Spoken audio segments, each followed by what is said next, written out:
Hello friends, இந்த செஷனில் நம்ம என்ன பார்க்க போகிறோம் அப்படின்னா, லாஸ்ட் செஷனில் வந்து மேக்கிங் ஆஃப் இந்தியன் கான்ஸ்டியூஷன், இந்திய அரசியலமைப்பு உருவாக்கம் பார்த்தோம். லாஸ்ட்டாக நம்ம பார்க்கும்போது எதோட முடித்தோம் அப்படின்னா, மொத்தம் வந்து 22 மேஜர் கமிட்டிஸ்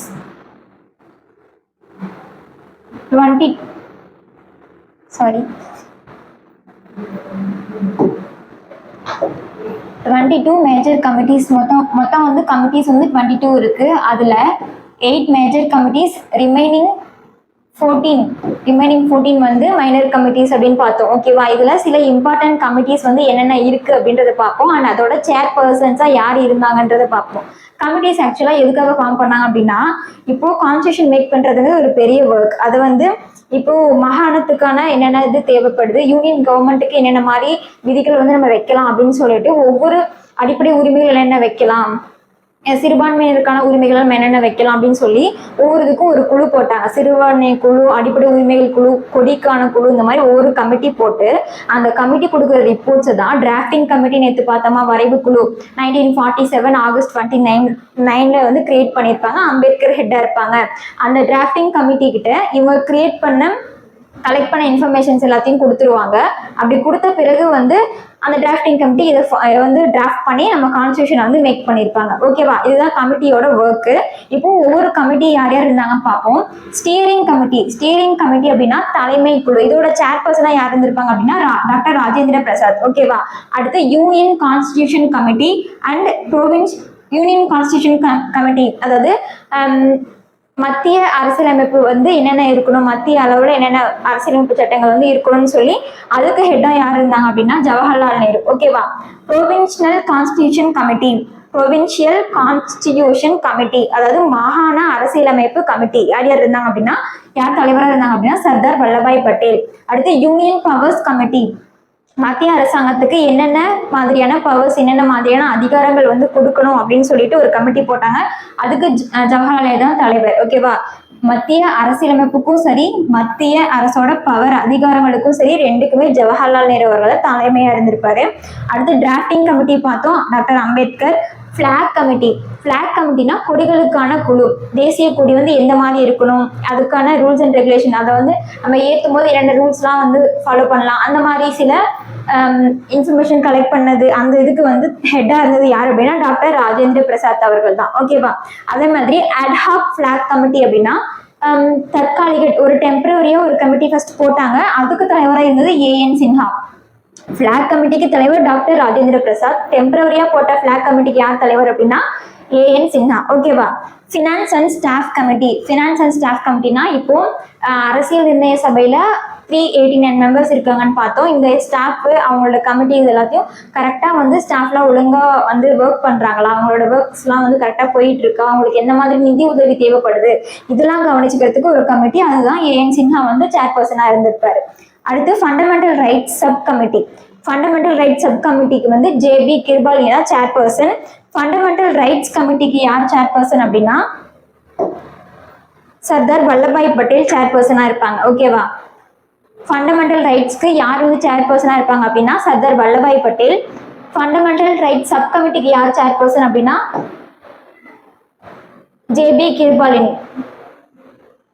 அடுத்து மைனாரிட்டி சப் கமிட்டிக்கு ஹெச்சி முகர்ஜி. மைனாரிட்டிஸ் கமிட்டிக்கு யாருன்னா அதுக்கும் சர்தார் வல்லபாய் பட்டேல் தான் வந்து ஹெட்டா இருப்பாங்க. ரூல்ஸ் ஆஃப் ப்ரொசீஜர் கமிட்டி யார் அப்படின்னா டாக்டர் ராஜேந்திர பிரசாத் தான் ரூல்ஸ் ஆஃப் ப்ரொசீஜர் கமிட்டியோட ஹெட்டு. அடுத்து பிஸ்னஸ் கமிட்டி வந்து என்ன பண்ணுவாங்க அப்படின்னா மத்திய அரசு வந்து எந்த மாதிரியான பிஸ்னஸ்ல அவங்க வந்து ஈடுபடலாம், அந்த மாதிரி யார் கூட டைப் வச்சுக்கலாம், அந்த மாதிரி பத்தின டிஸ்கஷன்ஸ், அந்த மாதிரி இன்ஃபர்மேஷன்ஸ் கலெக்ட் பண்றது பிஸ்னஸ் கமிட்டி. இவங்க வந்து யார் வந்து ஹெட்டா இருந்தாங்க அப்படின்னா டாக்டர் KM முன்ஷி. இதோட ஹவுஸ் கமிட்டி, அதாவது அவைக்குழு, ஹவுஸ் கமிட்டி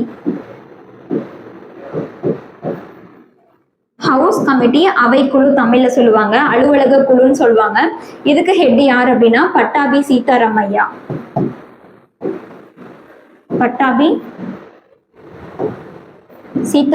அவர்கள் தான் வந்து ஹெட்டா இருப்பாங்க. ஓகேவா?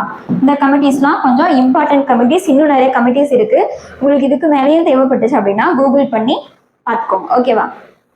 இதெல்லாம் வந்து இம்பார்ட்டன்ஸ் கமிட்டிஸ் மட்டும் நான் வந்து சொல்லியிருக்கேன். ஓகேவா? அடுத்து பார்க்கலாம். அடுத்து வந்து நம்ம கான்ஸ்டியூஷன்ல வந்து என்னென்ன பார்த்தோம்? 23 கமிட்டிஸ் இருக்குன்னு பார்த்தோம். அடுத்து வந்து நம்ம கான்ஸ்டியூஷனோட சிறப்பியல்புகள், இந்திய அரசியலமைப்பின் சிறப்பியல்புகள், அதாவது salient features of Indian Constitution. salient features of Indian Constitution என்னன்னு பார்க்கலாம். written and lengthiest constitution, இருக்கிறதுலே எழுதப்பட்ட மற்றும் நீண்ட அரசியலமைப்பு நம்ம இந்தியன் கான்ஸ்டியூஷன். அடுத்து நம்ம கான்ஸ்டியூஷன் என்ன இருக்கு? பிரியாம்பிள் இருக்கு. இந்த கான்ஸ்டியூஷனை வந்து இத்தாலி பாணியில, இத்தாலி ஸ்கிரிப்ட்ல எழுதுனது யார் அப்படின்னா பிரேம் பெஹாரி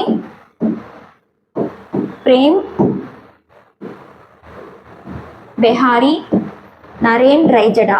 இவங்க தான் வந்து இத்தாலி பாணியில நம்ம நரேன் ரைஜடா நம்ம இந்திய அரசியலமைப்பை இத்தாலி பாணியில கைப்பட எழுதினவர் வந்து பிரேம் பெஹாரி நரேன் ரைஜடா. ஓகேவா? நம்ம கான்ஸ்டியூஷன்ல அப்புறம் என்ன இருக்கு? பிரியாம்பிள் இருக்கு. கூட்டாட்சி, ஃபெடரல் கவர்மெண்ட், நம்ம வந்து கூட்டாட்சி அந்த இதுல தான் வந்து செயல்படுது. மத்திய அரசு இருக்கு, மாநில அரசு இருக்கு. அப்புறம் பார்லிமெண்டரி கவர்மெண்ட், அதாவது பாராளுமன்ற அரசாங்க முறை. 3 tier கவர்மெண்ட், பஞ்சாயத்து ராஜ் வந்து 3 tier கவர்மெண்டா செயல்படுதா. அடுத்து ஃபண்டமெண்டல் ரைட்ஸ் அண்ட் டியூட்டிஸ். இதை பத்தி ஒவ்வொரு பத்தியுமே வந்து இனிமேல் தான் நம்ம கான்ஸ்டியூஷன்ல அடுத்தடுத்து வரப்போற செஷன்ல இது ஒவ்வொன்றுமே ஒவ்வொரு டாபிக்கை நம்ம பார்க்க போறோம். ஓகேவா? ஃபண்டமெண்டல் பேசிக்கா வந்து என்னென்ன இருக்கு, இதோட ஃபீச்சர்ஸ் வந்து என்னென்ன இருக்கு அப்படின்றத ஜென்ரலா வந்து கொடுத்துருக்காங்க. இதை பத்தி ஒன்று நம்ம டீப்பா பார்ப்போம். ஃபண்டமெண்டல் ரைட்ஸ் அண்ட் டியூட்டிஸ், அடிப்படை உரிமைகள் மற்றும் கடமைகள் இருக்கு. அடுத்து DPSP, directive principles of state policy. Directive principles of state policy அப்படின்னா இது வந்து தமிழ அரசு நெறிமுறைப்படுத்தும் கோட்பாடுகள். அரசாங்கத்துக்கு இவங்க வந்து ஒரு ஆர்டிகல்ஸ் வந்து ஒரு 10 to 15 அந்த மாதிரி வச்சிருப்பாங்க. இந்த ஆர்டிகல்ஸ்ல இருந்து இது வந்து ஃபியூச்சர்ல வந்து அரசு வந்து எடுத்து செயல்படுத்தணும் அப்படின்னு சொல்றதுதான் டிபிஎஸ்பி, அரசு நெறிமுறைப்படுத்தும் கோட்பாடுகள் அப்படின்னு சொல்லுவாங்க. அடுத்து ஃபண்டமெண்டல் டியூட்டிஸ் பார்த்தாச்சு. Partly rigid and partly flexible அப்படின்னா இறுக்கமான நெகிழ்வுத்தன்மை ரெண்டுமே இருக்கு நம்ம கான்ஸ்டியூஷன்ல. இப்போ யூஎஸ் கான்ஸ்டியூஷன் பார்த்தீங்கன்னா அதை வந்து நம்மளால திரும்ப நெகிழும் தன்மை கிடையாது அதுக்கு, அதாவது திரும்ப அமெண்ட்மெண்ட்லாம் பண்ண முடியாது. நம்ம கான்ஸ்டியூஷன்ல சில இடங்கள்ல வந்து அமெண்ட் பண்ணலாம், சில இடங்கள்ல வந்து அமெண்ட்மெண்ட் பண்ண முடியாது. அமெண்ட்மெண்ட் அப்படின்னா சட்ட திருத்தம், ஆல்ரெடி அவங்க எழுதி வச்ச ஆர்டிகல்ஸை நம்ம வந்து திரும்பவும் திருத்தம் பண்றது, நமக்கு ஃபியூச்சர் இப்ப இருக்கிற தேவைக்கேற்ப அமெண்ட்மெண்ட் பண்றது. ஓகேவா? சட்ட திருத்தம் செய்யறது. அது வந்து சில இடங்கள்ல பண்ண முடியும், சில இடங்கள்ல பண்ண முடியாது. அதுதான் பார்ட்லி ரிஜிட், பார்ட்லி ஃபிளெக்சிபிள், நெகிழும் மற்றும் நெகிழும் தன்மை அற்றது நம்ம இந்தியன் கான்ஸ்டியூஷன். அடுத்து சிங்கிள் சிட்டிசன்ஷிப், ஒற்றை குடியுரிமை. ஓகேவா? ஒற்றை குடியுரிமை தான் நமக்கு வந்து கொடுக்குறாங்க. நம்ம இந்தியன் சிட்டிசன்ஷிப் மட்டும் தான் வச்சிருக்கோம். தமிழ்நாட்டுக்குன்னு இப்போ ஒரு தனி சிட்டிசன்ஷிப் கிடையாது இல்லையா? இந்தியன் சிட்டிசன்ஷிப் மட்டும் தானே வச்சிருக்கோம். ஆனா யூஎஸ்ல பாத்தீங்கன்னா யூஎஸ் கண்ட்ரிக்கு ஒரு சிட்டிசன்ஷிப், அண்ட் அவங்க வந்து எந்த ஸ்டேட்ல, யூஎஸ்ல எந்த ஸ்டேட்ல இருக்காங்களோ அந்த ஸ்டேட்டுக்கு வந்து ஒரு சிட்டிசன்ஷிப். அவங்க வந்து இரட்டை குடியுரிமையை வச்சு இது பண்றாங்க. நம்ம சிங்கிள் சிட்டிசன்ஷிப், ஒற்றை குடியுரிமை. அடுத்து யூனிவர்சல் அடல்ட் பிரான்சைஸ் அப்படின்னா உலகளாவிய வயது வந்தோர் வாக்குரிமை. உலகளாவிய வயது வந்தோர் வாக்குரிமை படிதான் நம்ம வந்து எம்எல்ஏஸ்லாம் செலக்ட் பண்றோம். ஸோ அது நமக்கு தெரியும். அடுத்து லாங்குவேஜ் பாலிசி, எந்த லாங்குவேஜ், என்னென்ன லாங்குவேஜ் வந்து அஃபிஷியல் லாங்குவேஜ், அந்த மாதிரி லாங்குவேஜ் பாலிசி எதை வந்து இங்கே ஃபாலோ பண்ணணும், அதுக்கு நமக்கு ஃப்ரீடம் இருக்கா, அந்த மாதிரி பத்தி சொல்றது லாங்குவேஜ் பாலிசி. அடுத்து இண்டிபெண்ட் ஜுடிஷியரி. ஜுடிஷியரி அதாவது நீதித்துறை வந்து இண்டிபெண்ட், சுதந்திரமாக தான் செயல்படணும். அது வந்து எந்த ஒரு பொலிட்டிக்கல் ரீசனாலையும் நீதி வந்து தவறா வந்து யூஸ் பண்ணிடக்கூடாதுங்கிறதுக்காக ஜுடிஷியரி வந்து ஒரு தனியா, நீங்க வந்து எந்த ஒரு பொலிட்டிக்கல் பர்சன் சொல்றதும் கேட்டெல்லாம் நடக்க தேவையில்ல. அதாவது பிரசிடென்ட் சொல்றதோ பிஎம் சொல்றதோ இவங்க அதெல்லாம் கேட்டு சொல்ல தேவையில்ல. நீங்க நம்ம இந்தியன் கான்ஸ்டியூஷன்ல என்ன சட்டங்கள் இருக்கோ அதுக்கு தகுந்த மாதிரி நீங்க வந்து நீதியை கொடுக்கணும். ஸோ சுதந்திரமான நீதித்துறை நம்ம வச்சிருக்கோம். அதனால அடுத்து வந்து constitution derived from many sources. Already சொல்லேன் 60 கண்ட்ரிஸ் இருந்து நம்மளோட கான்ஸ்டியூஷனுக்கு சோர்சஸ் வந்து எடுத்திருப்பாங்க அப்படின்னு சொன்னேன். அதுதான் இங்க வந்து சொல்லியிருக்காங்க. Constitution derived from many sources. சோர்சஸ்ங்கிறது வெவ்வேறு நாடுகள்ல இருந்து நம்ம கான்ஸ்டியூஷனுக்கு சோர்சஸ் வந்து எடுத்திருப்பாங்க. ஃபார் எக்ஸாம்பிள் அடிப்படை உரிமைகள் யூஎஸ்ல இருந்து எடுத்தாங்களா, அந்த மாதிரி. இப்போ அயர்லாந்துல இருந்து டிபிஎஸ்பி எடுத்திருப்பாங்க. இந்த மாதிரி சோர்சஸ் வந்து அதோட என்ன மாதிரி வச்சிருக்காங்க அவங்களுதுன்னு பார்த்து அந்த மாதிரி நம்மளும் வைக்கலாம்னு சொல்லி, ஆனா அதே கண்டென்ட் இல்லாம நம்ம நாட்டுக்கு ஏற்ற மாதிரி வந்து மாத்தி வச்சிருப்பாங்க. அடுத்து எமர்ஜென்சி ப்ரொவிஷன்ஸ், அவசர நிலை காலம் போது எந்த மாதிரி வந்து செயல்முறைகள் இருக்கணும் அப்படின்னு சொல்லி நம்ம கான்ஸ்டியூஷன்ல சொல்லியிருக்காங்க. ஓகேவா? அடுத்து இப்போ நம்ம கான்ஸ்டியூஷன் என்னென்ன சிறப்பியல்புகள் இருக்குன்னு பார்த்துட்டோம். அடுத்து மொத்தம் 12 ஷெட்யூல்ஸ் இருக்கு அப்படின்னு பார்த்தோம். ஸ்டார்டிங்ல 8 ஷெட்யூல்ஸ் இருக்கும்.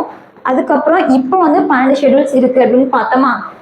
இந்த 12 ஷெட்யூல்ஸும் என்னென்ன அப்படின்னு பார்ப்போம். ஓகேவா, ஒவ்வொரு ஷெட்யூல்லையும் இதெல்லாம் வந்து பேசிக், இதெல்லாம் தெரிஞ்சால் மட்டும்தான் நம்மளால ஆர்டிகல்ஸ் வந்து உள்ள போய் நமக்கு ஒரு அண்டர்ஸ்டாண்டிங் கிடைக்கும். ஓகேவா, அதுக்காக தான் இது.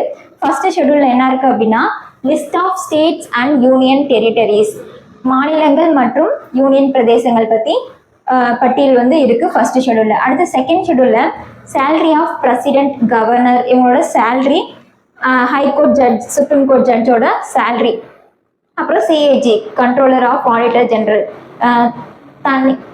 தணிக்கை கணக்காளர், ஓகேவா, அவங்களோட சேலரிஸ் பத்தி கொடுத்துருக்காங்க செகண்ட் ஷெட்யூல்ல. தேர்ட் ஷெட்யூல் எப்படின்னா form of oath and affirmation, அதாவது பதவி பிரமாணம் மற்றும் உறுதிமொழி, இதை பத்தி கொடுத்துருக்காங்க தேர்ட் ஷெட்யூல்ல. ஃபோர்த் ஷெட்யூல்ல allocation of seats in the council of states, அதாவது ராஜ்யசபால எவ்வளோ சீட்ஸ் வந்து அலோகேட் பண்ணணும், எந்தெந்த ஸ்டேட்டுக்கு எவ்வளோ சீட்ஸ் வந்து அலோகேட் பண்ணணும், அதை பத்தி கொடுத்துருக்கிறது ஃபோர்த் ஷெட்யூல். ஃபிஃப்த் ஷெட்யூல்ல provisions as to the administration and control of schedule, அதாவது schedule areas, schedule tribes, schedule ஏரியாஸ்ல இருக்க ஷெட்யூல் ட்ரைப்ஸ், இவங்களுக்குலாம் வந்து என்ன மாதிரி சலுகைகள், எந்த மாதிரி நடைமுறைகள் இருக்கணும், எந்த மாதிரி நிர்வாக முறை இருக்கணும் அப்படின்னு சொல்றது தான் வந்து ஃபிஃப்த் ஷெட்யூல். சிக்ஸ்த் ஷெட்யூல் என்ன அப்படின்னா இதுவும் அதே தான், அதாவது ஃபிஃப்த் ஷெட்யூல் மாதிரி இதுவும் ஷெட்யூல்டு ஏரியாஸ்ல இருக்க ஷெட்யூல் ட்ரைப்ஸ் ஆகட்டும், ஷெட்யூல் கேஸ்ட் ஆகட்டும், இவங்களுக்கு என்ன மாதிரி நிர்வாக முறைகள் வந்து நம்ம கொடுக்கணும். ஃபார் எக்ஸாம்பிள் நம்ம இப்போ நார்த் ஈஸ்ட் ஸ்டேட்ஸ், நம்ம இதில் என்னென்ன இருக்கு, சிக்கிம், மேகாலயா, திரிபுரா, இது அருணாச்சல், இதெல்லாம் இருக்கு இல்லையா, இந்த ஸ்டேட்ஸ்க்கெல்லாம் வந்து எந்த மாதிரி வந்து நம்ம வந்து நிர்வாக முறை இருக்கணும் அப்படின்னு சொல்றது தான் வந்து ஃபிஃப்த் ஷெட்யூல். ஆனால் சிக்ஸ்த் ஷெட்யூல்ல அஸ்ஸாம், மேகாலயா, திரிபுரா அண்ட் மிசோரம், அதாவது ஷார்ட்கட் வந்து ஏடிஎம் ஸ்கொயர் ஞாபகம் வச்சுக்கோங்க. A for Assam, T for Tripura, M for Mizoram, இன்னொரு எம் ஃபார் மேகாலயா. ஓகேவா, இந்த 4 ஸ்டேட்ஸ் மட்டும்தான் இந்த சிக்ஸ்த் ஷெட்யூல்ல. இந்த 4 ஸ்டேட்ஸையும் எப்படி வந்து நம்ம நிர்வாகம் பண்ணணும்ன்றது கொடுக்கறது வந்து சிக்ஸ்த் ஷெட்யூல்ல. இதை தவிர மீதி இருக்க ஷெட்யூல்டு ஏரியாஸ் எல்லாமே ஃபிஃப்த் ஷெட்யூல்ல அதனோட நிர்வாகத்தை பத்தி கொடுத்துருப்பாங்க. ஓகேவா, அடுத்து செவன்த் ஷெட்யூல். செவன்த் ஷெட்யூல் என்ன இருக்கு அப்படின்னா அதிகார பகிர்வு பட்டியல், தமிழ் அதிகார பகிர்வு பட்டியல், இங்கிலீஷ்ல வந்து பவர்ஸ் அண்ட் ஃபங்க்ஷன்ஸ் பிட்வீன், அதாவது சென்ட்ரலுக்கும் ஸ்டேட்க்கும் அதிகார பட்டியல், மத்திய மற்றும் மாநில அரசுகளோட அதிகார பட்டியல் வந்து கொடுத்துருப்பாங்க. Powers and functions between union and states, இதை வந்து 3ஆ பிரிக்கலாம். Central list, state list, concurrent list, மத்திய பட்டியல், மாநில பட்டியல், அப்புறம் பொது பட்டியல் 3ஆ பிரிக்கிறாங்க. ஓகேவா, இதுல வந்து 97 சப்ஜெக்ட், 66 சப்ஜெக்ட், 47 சப்ஜெக்ட்ஸ், அதாவது அவ்வளோ இது இருக்கு. என்னென்ன டிபார்ட்மெண்ட், இப்போ யூனியன் லிஸ்ட் எடுத்துக்கிட்டீங்க அப்படின்னா ரயில்வேஸ் வந்து மத்திய பட்டியலில் தான் இருக்கு, ரயில்வே நிர்வாகம் பண்றது அவங்க. ஃபார் எக்ஸாம்பிள் சொல்றேன், இந்த மாதிரி ரயில்வே நிர்வாகம், எஜுகேஷன் வந்து கன்கரண்ட் லிஸ்ட்ல வந்துடும். ஓகேவா,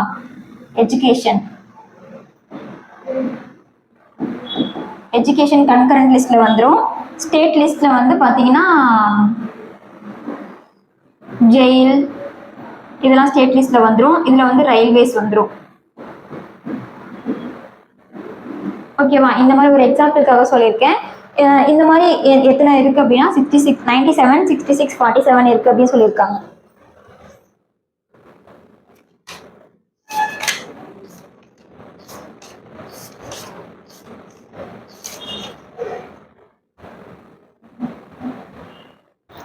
இது வந்து ப்ரீவியஸ் டேட்டா. இப்போ எவ்வளோ இருக்கு அப்படின்னா 100 பொதுப்பட்டியல், மத்திய பட்டியல் 61, 52.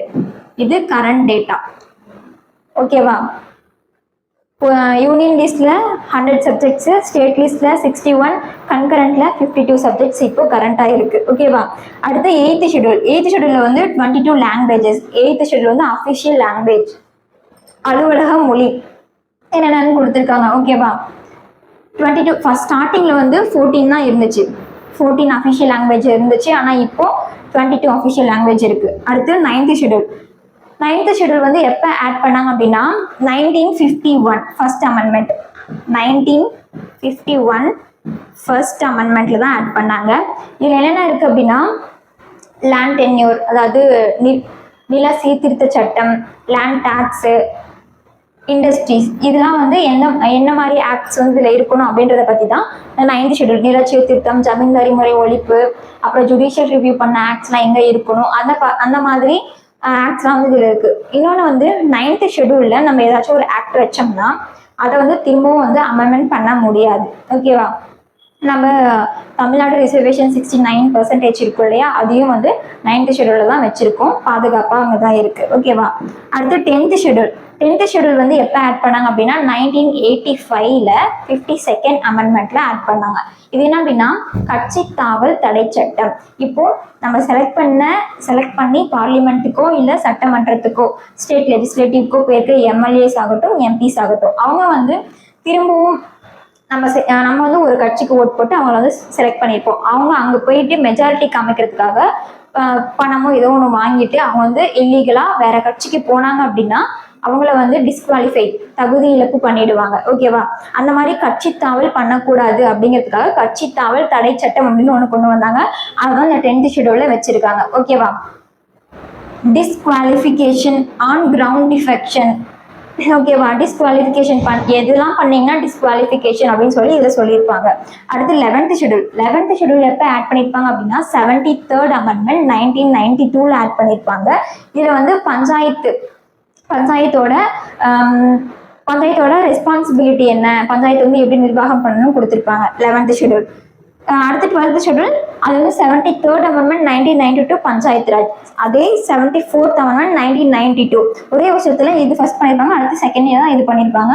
இது வந்து என்னன்னா முனிசிபாலிட்டியோட பவர்ஸ், அதோட ரெஸ்பான்சிபிலிட்டிஸ் என்னென்ன அப்படின்னு சொல்லி இந்த 12th ஷெடியூல்ல கொடுத்துருப்பாங்க. டோட்டலா வந்து 12 ஷெடியூல்ஸ் வந்து நம்ம இந்தியன் கான்ஸ்டியூஷன்ல இருக்கு. ஓகேவா? அடுத்து பார்ட்ஸ் ஆஃப் இந்தியன் கான்ஸ்டியூஷன். நம்ம மொத்தம் வந்து நமக்கு வந்து 25 பார்ட்ஸ் இருக்கு அப்படின்னு பார்த்துருப்போம். ஓகேவா? இப்போ ஒவ்வொரு பார்ட்ஸா பார்க்கலாம். ஓகேவா? ஃபர்ஸ்ட் பார்ட் வந்து யூனியன் அண்ட் இட்ஸ் டெரிட்டரி, ஒன்றியம் மற்றும் அதன் பிரதேசங்கள். தமிழ்ல ஆர்டிகல் 1 to 4 ஒன்றியம் அதோட பிரதேசங்கள் பத்தி இதில் சொல்லியிருப்பாங்க. இது ஒவ்வொன்று பத்தி நம்ம நெக்ஸ்ட் கிளாஸ்ல வந்து கம்மியா பார்த்துட்டே வருவோம். ஓகேவா?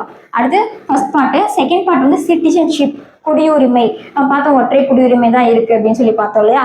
என்னென்ன மாதிரி குவாலிஃபிகேஷன் உங்களுக்கு வேணும், நம்ம எப்படிலாம் குடியுரிமை வாங்கலாம், எப்படிலாம் குடியுரிமை வந்து நம்மகிட்ட இருந்து எடுத்துப்பாங்க, என்ன தப்பு பண்ணா எடுத்துப்பாங்க, அந்த மாதிரி பத்தி இருக்கிறது தான் இந்த சிட்டிசன்ஷிப். ஆர்டிகல் வந்து 5 to 11. அடுத்து ஃபண்டமெண்டல் ரைட்ஸ், அடிப்படை உரிமைகள். ஆர்டிகல் வந்து 12 இருந்து 35 வரைக்கும் நம்மளோட ஃபண்டமெண்டல் ரைட்ஸ், அடிப்படை உரிமைகள் நமக்கு என்னென்ன இருக்கு, எப்பெல்லாம் வந்து அடிப்படை உரிமைகள் வந்து செயல்படுத்தப்படும், எப்பெல்லாம் வந்து அடிப்படை உரிமைகள் நம்ம இழக்கப்படுவோம், அதை பத்தி வந்து கொடுத்துருக்கிறது ஃபண்டமெண்டல் ரைட்ஸ். அடுத்து டிபிஎஸ்பி பார்த்தோமா, directive principles of state policy, அரசுக்கு நெறிமுறையுறுத்தும் கோட்பாடுகள். ஆர்டிகல் 36 வந்து 51 வரைக்கும். அடுத்து 4A வந்து ஆட் பண்ணியிருப்பாங்க. எப்போ அப்படின்னா 1976 42nd அமெண்ட்மெண்ட்ல ஆட் பண்ணியிருப்பாங்க. Fundamental duties, article 51A. அடுத்து வந்து பார்ட் 5 வந்து யூனியன் கவர்மெண்ட்.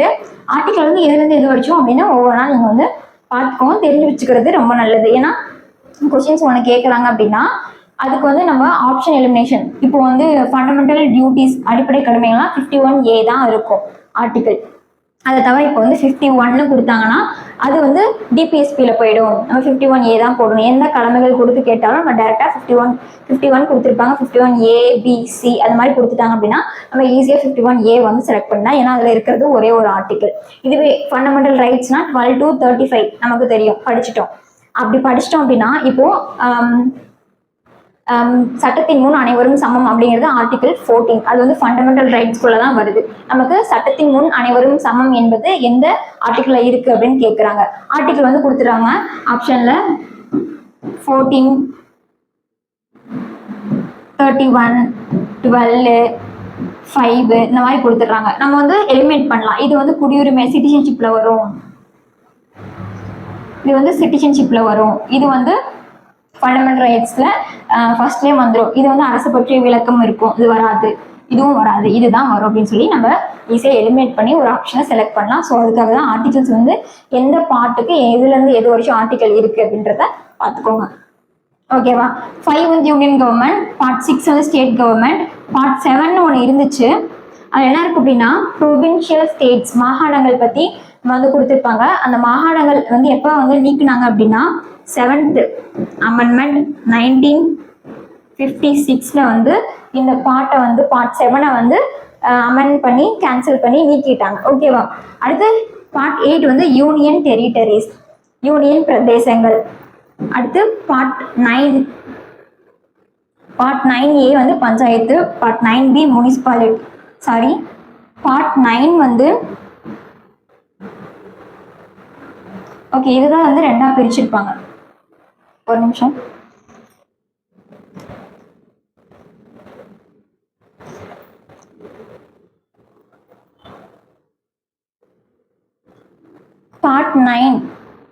பார்ட் 9 வந்து பஞ்சாயத்து, பார்ட் 9A வந்து நகராட்சி, பார்ட் 9B வந்து முனிசிபாலிட்டி, சாரி கோஆபரேட்டிவ் சொசைட்டி, அதாவது கூட்டுறவு சங்கம். 9 வந்து பஞ்சாயத்து, 9A நகராட்சி, 9B வந்து கூட்டுறவு சங்கம் கோஆபரேட்டிவ் சொசைட்டி. அடுத்து 10 பாருங்க. 10 வந்து ஷெட்யூல் அண்ட் ட்ரைபல் ஏரியா. இவங்களுக்கு ஆனா சலுகைகள் என்ன அதை பத்தி கொடுத்துருக்கிறது தான் பார்ட் 10. பார்ட் 11 வந்து மத்திய மற்றும் மாநில அரசு உறவுகள், relationship between union and state government. Part 12 வந்து ஃபினான்ஸ் ப்ராப்பர்ட்டி கான்ட்ராக்ட்ஸ், அதாவது பார்ட் 12 வந்து நிதி நிர்வாகம் வணிகம் இதை பத்தி வந்து கொடுத்துருப்பாங்க. பார்ட் 13 வந்து ட்ரேட் அண்ட் காமர்ஸ், வணிகம் வர்த்தகம். நம்ம வந்து யார் கூடலாம் வணிகம் வர்த்தகம் வந்து வச்சுக்கலாம், எப்படி வச்சுக்கிட்டா எந்த மாதிரி வச்சுக்கணும் அப்படின்னு சொல்லிட்டு கொடுத்துருப்பாங்க. பார்ட் 14 வந்து services under union and states. அப்படின்னா நம்ம இப்போ டிஎன்பிசி யூபிஎஸ்சி சர்வீஸ்லாம் படிக்கிறோம் இல்லையா, அதெல்லாம் வந்து எந்த மாதிரி வைக்கணும்னு சொல்லிட்டு கொடுத்துருக்கிறது தான் பார்ட் 14. பார்ட் 14A வந்து ட்ரிபியூனல்ஸ், ஓகேவா, தீர்ப்பாயங்கள் அப்படின்னு சொல்லுவாங்க. தீர்ப்பாயங்கள் வந்து பார்ட் 14A. பார்ட் 15 வந்து எலெக்ஷன் வந்து நமக்கு தெரியும், தேர்தல் வந்து எந்த மாதிரி நடக்கணும், அதுக்கான ப்ரொசீஜர்ஸ் என்ன அப்படின்னு சொல்லி கொடுத்துருக்கிறது பார்ட் 15. பார்ட் 16 வந்து special provisions relating to certain classes, special provisions. இப்போ ஸ்பெஷலாக வந்து இப்போ நமக்கு உமனுக்கு எப்படி ரிசர்வேஷன் 33% கொடுக்குறாங்க, அதெல்லாம் ஒரு ஸ்பெஷல் ப்ரொவிஷன்ஸ். அது இல்லாமல் சீட்ஸ், நம்மள நிறைய ரிலீஜன் இருக்கா, மதச்சார்பற்ற நாடு, ஸோ அவங்களுக்கு எது மாதிரி ஏதாச்சும் ஸ்பெஷல் ப்ரொவிஷன்ஸ் இருந்துச்சு அப்படின்னா அது வந்து பார்ட் 16 சொல்லியிருப்பாங்க. பார்ட் 17 இருக்கு அப்படின்னா அஃபீஷியல் லாங்குவேஜ், அலுவலக மொழியை பற்றி கொடுத்துருக்கிறது பார்ட் 17. பார்ட் 18 வந்து எமர்ஜென்சி ப்ரொவிஷன்ஸ், அவசர நிலை செயல்பாடுகள் பற்றி கொடுத்துருக்கிறது பார்ட் 18. அடுத்து வந்து பார்ட் 19 வந்து பலதரப்பட்ட ஆர்டிகல்ஸ் வந்து அதில் இருக்கும். எக்ஸ்ட்ரா இந்த லிஸ்ட்லாம் இல்லாத மீதி இருக்கிற எக்ஸ்ட்ரா ஆர்டிகல்ஸ்லாம் இதில் இருக்கும் அப்படின்னா பார்ட் 19ல இருக்கும். பார்ட் 20 எதுக்கு அப்படின்னா பார்ட் 20 வந்து அமெண்ட்மெண்ட் பண்ணுறதுக்கு, சட்ட திருத்தம் செய்யறதுல என்ன மாதிரி ப்ரொசீஜர்ஸ் இருக்குன்னு சொல்றது பார்ட் 20. பார்ட் 21 வந்து temporary, transitional and special provisions, தற்காலிக மாற்றக்கூடிய ஸ்பெஷல் ப்ரொவிஷன்ஸ் வந்து என்னென்ன சிறப்பு செயல்முறைகள் என்னென்ன இருக்கு அப்படின்னு சொல்லி கொடுத்துருக்கிறது. பார்ட் 22 வந்து ஷார்ட் டைட்டில், அதாவது அரசியலமைப்போட தலைப்பு, அதை பற்றி எக்ஸ்ட்ரா இன்ஃபர்மேஷன்ஸ்லாம் கொடுத்துருப்பாங்க. ஓகேவா. அது இல்லாமல் ஹிந்தி வந்து நம்ம ஹிந்தியை வந்து இந்தியா ஃபுல்லாக கொண்டு போகணும் அப்படிங்கிறது ஒரு சென்ட்ரல் மத்திய கவர்மெண்ட்டோட ஒரு முக்கியமான வேலை அப்படின்னு சொல்லி, அதாவது எப்படிலாம் பண்ணலாம், authoritative text in Hindi and peoples கொடுத்துருப்பாங்க. ஓகேவா. இதுதான் மொத்தம் வந்து 25 பார்ட்ஸ். இங்கே 22 தான் இருக்கும், ஆனால் இடையில நம்ம பார்ட் 4A பார்த்தோம், அப்புறம் பார்ட் 9A 9B பார்த்துருப்போம் இல்லையா. இந்த மாதிரி வர்றது எல்லாமே அடிஷ்னலாக ஆட் ஆகி டோட்டல் வந்து 25 பார்ட்ஸ், 25 பகுதிகள் வந்து பார்த்துருக்கோம். அடுத்து சோர்சஸ் ஆஃப் இந்தியன் கான்ஸ்டியூஷன் நம்ம பார்த்தோம். 60 கண்ட்ரீஸ்ல இருந்து சோர்சஸ் வந்து எடுத்திருக்காங்க அப்படின்னு பார்த்தோம். இப்போ ஒவ்வொரு கண்ட்ரீஸ்ல இருந்து என்னென்ன எடுத்திருக்காங்க பார்க்கலாம். ஓகேவா. பிக்சர் கொஞ்சம் கிளியரா இல்லைனாலும் நான் சொல்லும் போது நீங்க அப்படியே வந்து நோட்ஸ் எடுத்துக்கோங்க. ஓகேவா. என்னென்ன சாரி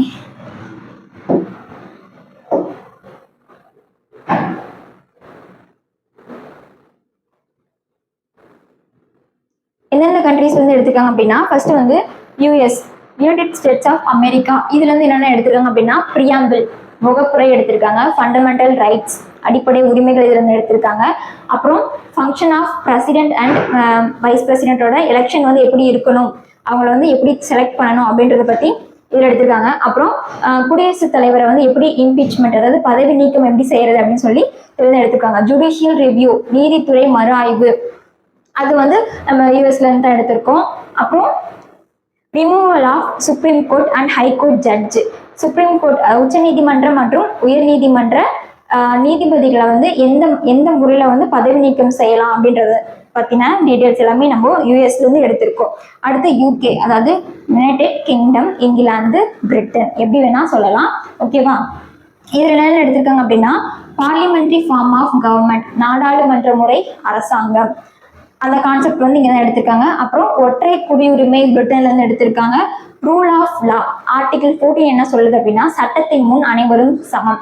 சட்டம் வந்து எந்த பாகுபாடும் பார்க்காது. இங்க வந்து சட்டத்தோட ஆட்சி தான் இந்தியாவில் நடக்குது அப்படின்னு சொல்றது. ரூல் ஆஃப் லா, சட்டத்தின் ஆட்சி எங்க இருந்து எடுத்துக்கோ அப்படின்னா பிரிட்டன்ல இருந்து, அதாவது யூகே, இங்கிலாந்துல இருந்து.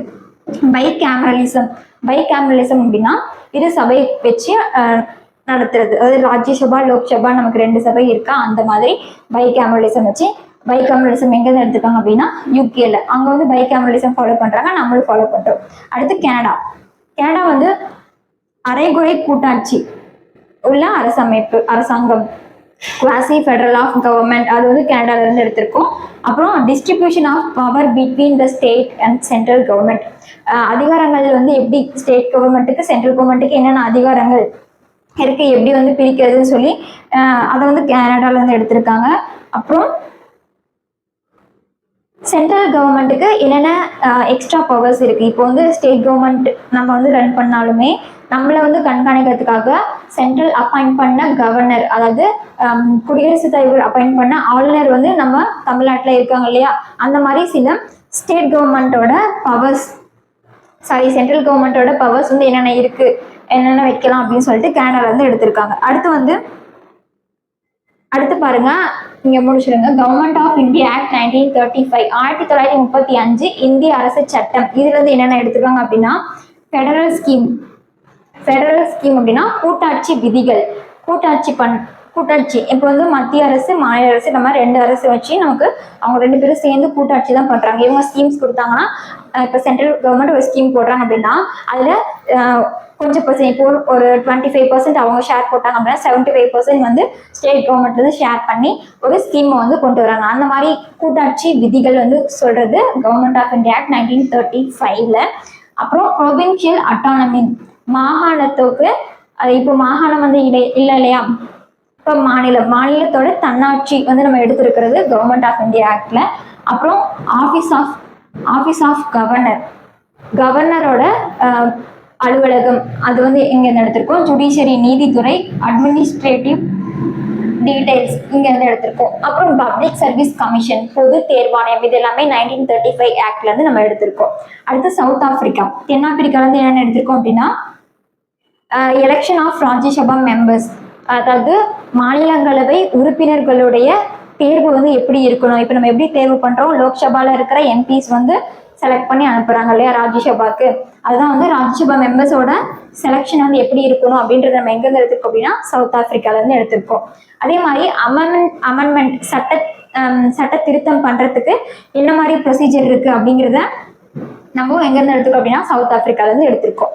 அடுத்து ஜெர்மனி, இது ஜெர்மனி சொல்லுவாங்க வெய்மர் அரசியல் அமைப்பு. ஜெர்மனியோட அரசியலமைப்பு பேர் வந்து வெய்மர் அரசியல் அமைப்புன்னு சொல்லுவாங்க.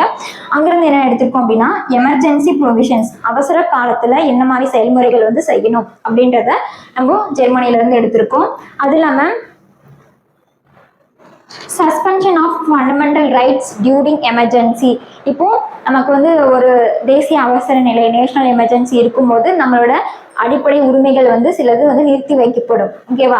அந்த மாதிரி என்னென்ன உரிமைகளை வந்து நிறுத்தி வைக்கலாம், அதுக்கான ப்ரொசீஜர்ஸ் வந்து என்ன அப்படின்றத வந்து நம்ம எங்கிருந்து எடுத்துக்கோம் அப்படின்னா ஜெர்மனி வெய்மர் அரசியலமைப்புல இருந்து எடுத்திருக்கோம். ஓகேவா? அடுத்து சோவியத் யூனியன், USSR. சோவியத் யூனியன்னா ரஷ்யா வந்து என்னென்ன எடுத்திருக்கோம், அடிப்படை கடமைகள் எடுத்திருக்கோம்.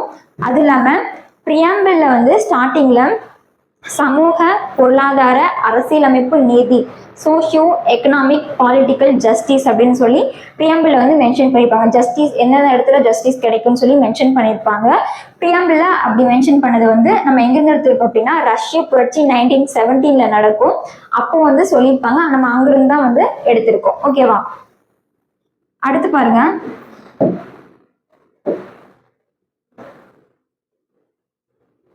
அடுத்து வந்து அயர்லாந்து இருந்து என்ன எடுத்திருக்கோம் அப்படின்னா டிபிஎஸ்பி, பார்ட் 4ல பார்த்தோமா டிபிஎஸ்பி, அது வந்து எங்கேருந்து எடுத்திருக்கோம் அப்படின்னா அயர்லாந்துலேருந்து எடுத்திருக்கோம். அது இல்லாமல் எலெக்ஷன் ஆஃப் பிரசிடென்ட்டோட எலெக்ஷன் வந்து அங்கேருந்து எடுத்திருக்கோம். Nomination of members to Rajya Sabha, அதாவது நியமனம், ராஜ்யசபாவோட மெம்பர்ஸ் வந்து எப்படி, மாநிலங்களவை மெம்பர்ஸோட நியமனம் வந்து அங்கிருந்து தான் எடுத்திருக்கோம். அடுத்து பிரான்ஸ்ல வந்து நம்ம என்ன எடுத்திருக்கோம் அப்படின்னா பிரியாம்பிள்ல சுதந்திரம், சமத்துவம், சகோதரத்துவம் அப்படின்ற ஒரு 3 வேர்டு இருக்கும். ஓகேவா? பிரியாம்பிள் இருக்க அந்த 3 வேர்டு எங்கேருந்து எடுத்தது அப்படின்னா சுதந்திரம், சமத்துவம், சகோதரத்துவம், அதுவும் இல்லாமல் குடியரசுங்கிற வேர்டு, இது எல்லாமே எங்கேருந்து எடுத்தது அப்படின்னா பிரான்ஸ் அரசியலமைப்புலேருந்து எடுத்திருக்கோம். ஓகேவா? அடுத்து பார்த்தீங்கன்னா ஆஸ்திரேலியா வந்து அங்கிருந்து என்ன எடுத்திருக்கோம் அப்படின்னா வணிகம், வர்த்தகத்திற்கான சுதந்திரம் எப்படி இருக்கணும் அப்படின்றத அதை எடுத்துருக்கோம். Trade and commerce within the country and between the states, நாட்டுக்குள்ள ஒரு வணிகம் வர்த்தகம் பண்ணால் அது வந்து எப்படி இருக்கணும், அது இல்லாமல் ஸ்டேட்குள்ளேயே வந்து பிஸ்னஸ் பண்ணும்போது அதுக்கான ரூல்ஸ் அண்ட் ரெகுலேஷன்ஸ்லாம் எப்படி இருக்கணும்னு சொல்லிட்டு ஆஸ்திரேலியாவிலேருந்து எடுத்திருக்கோம். ஓகேவா? அடுத்து பொதுப்பட்டியல் கன்கரண்ட் லிஸ்ட்டும் வந்து ஆஸ்திரேலியாவிலேருந்து எடுத்திருக்கோம். லாங்குவேஜ் ஆஃப் த ப்ரியாம்பிள் ரொம்ப இம்பார்ட்டன்ட். ஆஸ்திரேலியால இருந்து தான் வந்து முகப்புரையோட லாங்குவேஜ், முகப்புரையின் மொழி வந்து எங்கேருந்து எடுத்திருக்கோம் அப்படின்னா ஆஸ்திரேலியால இருந்து. அடுத்து Japan, procedure established by law. இப்போ வந்து ப்ரொசீஜர் எஸ்டாப்ளிஷ்ட் பை லானா சட்டத்தோட உச்சநீதிமன்றத்தோட செயல்முறைகள் அது வந்து எப்படி இருக்கணும் அப்படின்னு சொல்லிட்டு எடுத்தது வந்து நம்ம ஜப்பான்ல இருந்து எடுத்திருக்கோம். ஓகேவா? இது வந்து சோர்சஸ் ஆஃப் இந்தியன் கான்ஸ்டியூஷன், மொத்தம் 60 கண்ட்ரிஸ் வந்து எடுத்திருப்பாங்க. இதெல்லாம் வந்து ரொம்ப இம்பார்ட்டண்டான சோர்சஸ் மட்டும் தான் நம்ம இப்போதைக்கு பார்த்துருக்கோம். ஓகேவா? இப்போ என்னென்ன பார்த்தோம் அப்படின்னா கமிட்டிஸ், மேஜர் கமிட்டிஸ் பார்த்துருக்கோமா? என்னென்ன பார்த்துருக்கோம் அப்படின்னா மேஜர் கமிட்டிஸ் பார்த்தோம், 12 ஷெடியூல்ஸ் பார்த்துருக்கோம், 25 பார்ட்ஸ் பார்த்துருக்கோம். அதுக்கப்புறம் சோர்சஸ் ஆஃப் இந்தியன் கான்ஸ்டியூஷன் இது எல்லாமே பார்த்துருக்கோம். நெக்ஸ்ட் கிளாஸ்ல வந்து அடுத்து பார்ட் 1 எல்லாம் பார்த்தோம். நெக்ஸ்ட் கிளாஸ்ல வந்து பிரியாம்பிள் பார்க்கலாம்.